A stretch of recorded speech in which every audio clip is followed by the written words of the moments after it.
কোনো কিছুই থামাতে পারছে না ইরানকে। নজিরবিহীন নিষেধাজ্ঞা সত্ত্বেও দিন দিন সামরিক শক্তি বাড়িয়ে চলছে তেহরান। নতুন মেয়াদে ক্ষমতায় আসা মার্কিন প্রেসিডেন্ট ডোনাল্ড ট্রাম্প ইরানের উপর আরও নিষেধাজ্ঞা চাপাবেন এমন শঙ্কাকেও পাত্তা দিল খামেনির দেশ। উল্টো ভয়ঙ্কর একটি ড্রোন উন্মোচন করে গুম হারাম করে দিল পশ্চিমাদের কনিষ্ঠ মিত্র ইসরায়েলের। প্রতিবেদনে বলা হয়েছে, ফিলিস্তিনিদের গাজা ভূখণ্ডে দীর্ঘ 15 মাস ধরে চলা যুদ্ধকে সম্মান জানিয়ে গাজা নামের ড্রোন উন্মোচন করেছে ইসলামিক প্রজাতন্ত্র অব ইরান। ড্রোনটি সীমান্ত নিরাপত্তার জন্য পরিচালিত অভিযানে ব্যবহার হবে বলে জানিয়েছে দেশটির ইসলামী রেভলিউশনারি গার্ড কর্পস আইআরজিসি। রোববার এক প্রতিবেদনে এই তথ্য জানানো হয়।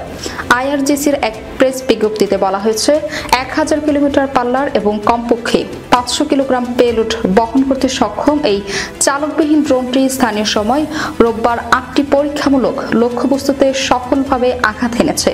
তথ্য বলছে, 3100 কিলোগ্রাম ওজনের এই ড্রোনটি ঘন্টায় 350 কিলোমিটার গতিতে উড়তে পারে। গাজা ড্রোনটির 4000 কিলোমিটার দূরে গিয়েও হামলা চালাতে সক্ষম, যা নাগালের মধ্যে থাকা ইসরায়েলের জন্য ভীতির কারণ হতে পারে বলে ধারণা করা হচ্ছে। প্রাথমিকভাবে জানা গেছে, ড্রোনটি একসঙ্গে 12টি বোমা বহন করতে সক্ষম।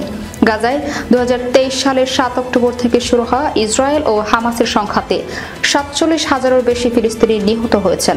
তবে চলতি বছরের 19 জানুয়ারি উপত্যকাটিতে যুদ্ধবিরতি কার্যকর হয়। যুদ্ধের শুরু থেকেই গাজার প্রতি অখণ্ড সমর্থন জানিয়ে আসছে ইরান।